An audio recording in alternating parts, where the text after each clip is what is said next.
हाय बाबू, कैसे हो? आज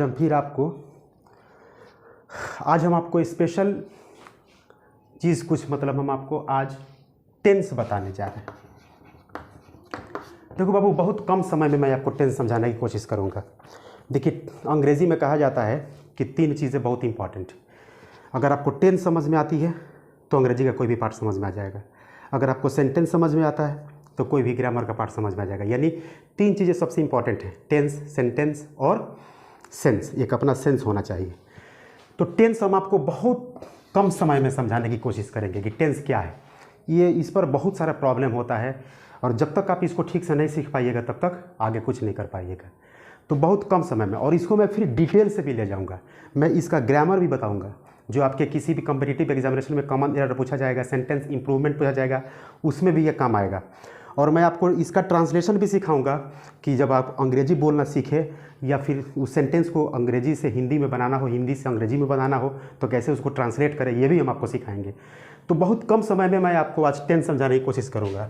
देखिए, टेंस के बारे में कहा जाता है कि tense is the study of the forms of the verbs. देखो बाबू, tense is the study of the forms of the verbs, यानी इसका मतलब हुआ कि क्रियाओं के रूपों के अध्ययन को टेंस कहा जाता है। क्रियाओं के रूपों के अध्ययन को टेंस कहा जाता है। अब देखिए, जैसे मैं आपको एक एग्जांपल दे रहा हूँ, कोई भी जो क्रिया होती है, कोई भी मुख्य क्रिया होती है, उसके 5 रूप चलते हैं, V1, V2, V3, V4, V5। अब कोई भी हम एक क्रिया उठाते हैं, जैसे हम एक क्रिया उठाते हैं गो।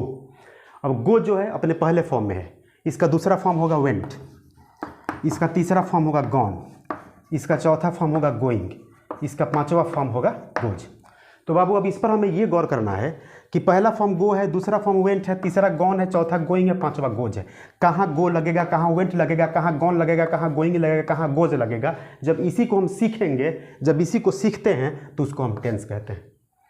यानी टेंस का मतलब क्या हुआ? The study of the forms of the verb. V1 कहाँ लगेगा, उसी तरह से V2 कहाँ लगेगा, V3 कहाँ लगेगा, V4 कहाँ लगेगा, V5 कहाँ लगेगा। जब इसी का स्टडी हम करेंगे तो उसको क्या कहेंगे? टेंस कहते हैं। अब देखो, बहुत सिंपल तरीके से टेंस को 3 भाग में बांटा जाता है। आप कह सकते हैं कि there are 3 kinds of tense. पहला होता है आपका प्रेजेंट टेंस, दूसरा होता है आपका पास्ट टेंस, और तीसरा होता है आपका फ्यूचर टेंस। तो present tense, past tense, future tense. देखो बाबू, इसमें सबसे इंपॉर्टेंट क्या है सीखना? प्रेजेंट, पास्ट, फ्यूचर, तीनों। अब देखिए, प्रेजेंट का मतलब ये होता है कि जो काम वर्तमान में हो रहा है या होता है वो सेंटेंस आपका प्रेजेंट में है। हिंदी में कोई भी सेंटेंस मिले जिसके अंत में हूँ, है, हो रहेगा, वो सब प्रेजेंट इंडेफिनिट में होगा। जैसे कि मैं पढ़ता हूँ, मैं पढ़ा रहा हूँ, मैं पढ़ चुका हूँ, तो ये हूँ, है, हो रहेगा। पास्ट जो बीती हुई बात को बताएगा, उसमें था, थे, थी रहेगा, या ये ई रहेगा। जैसे मैं पढ़ाता था, मैंने पढ़ लिया, वह पटना में रहता था, तो बीती हुई बात को बताएगा, वो पास्ट है आपका। उसके बाद फ्यूचर जो है वो आने वाले समय को बताएगा। जैसे मैं कल पटना जाऊंगा, मैं उससे बात करूंगा, मैं उससे मिलूंगा, तो ये सब हो गया आपका फ्यूचर टेंस। तो सबसे इंपॉर्टेंट है आपको प्रेजेंट, पास्ट, फ्यूचर ये समझना।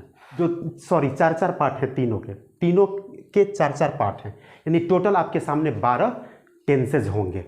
प्रेजेंट के 4 पार्ट होंगे, पास्ट के 4 पार्ट होंगे और फ्यूचर के 4 पार्ट होंगे। यानी टोटल आपके सामने टेंस कितना होगा? 12। अब देखिए, प्रेजेंट में जो पढ़िएगा indefinite, imperfect, perfect, perfect continuous, वही पास्ट में भी indefinite, imperfect, perfect, perfect continuous, वही फ्यूचर में भी indefinite, imperfect, perfect, perfect continuous.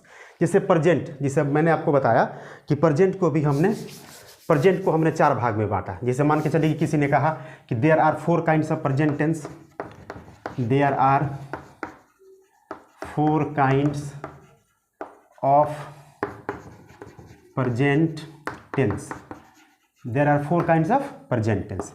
जो पहला है present indefinite tense, present indefinite tense, या आप इसको सिंपल प्रेजेंट टेंस भी कह सकते हैं, सिंपल प्रेजेंट टेंस। दूसरा इसका होता है present imperfect tense, present imperfect tense, या आप इसको प्रेजेंट कंटिन्यूअस टेंस कहिए, या फिर आप इसको प्रेजेंट प्रोग्रेसिव टेंस कहिए। तीसरा आपका है present perfect tense, present perfect tense. चौथा आपका है present perfect continuous tense, present perfect continuous tense, ये है आपका चौथा। तो देखो बाबू, जो हमने कहा कि प्रेजेंट में प्रेजेंट इंडेफिनिट, ये किसी अनिश्चित कार्य को दिखाएगा, मैं पढ़ता हूँ। प्रेजेंट इम्परफेक्ट या प्रेजेंट कंटिन्यूअस, वो ऐसे काम को दिखाएगा जो हो रहा है, मैं पढ़ रहा हूँ।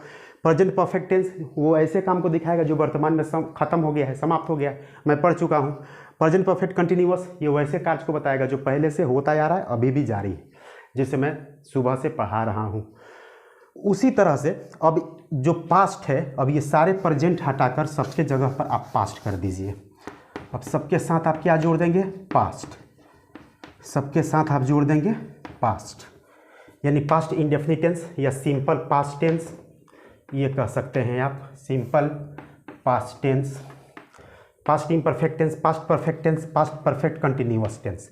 अब वो पास्ट की बात को बताएगा, जो पास्ट में जैसे इंडेफिनिट, वो पास्ट के अनिश्चित बात को बताएगा, मैं पढ़ता था। इम्परफेक्ट, वो पास्ट के कंटिन्यूटी को दिखाएगा, मैं पढ़ रहा था। इम्परफेक्ट, वो पास्ट के फिनिशिंग को दिखाएगा, मैं पढ़ चुका था।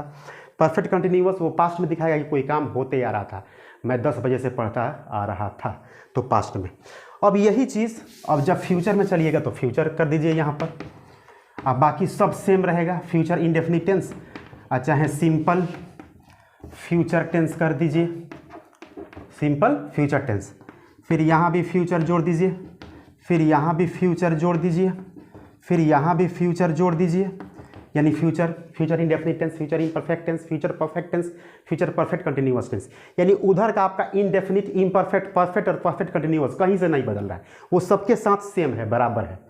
ठीक है, तो बस आपको समझना है इंडेफिनिट, आपको समझना है इम्परफेक्ट, आपको समझना है परफेक्ट, आपको समझना है परफेक्ट कंटिन्यूअस, ये समझना है।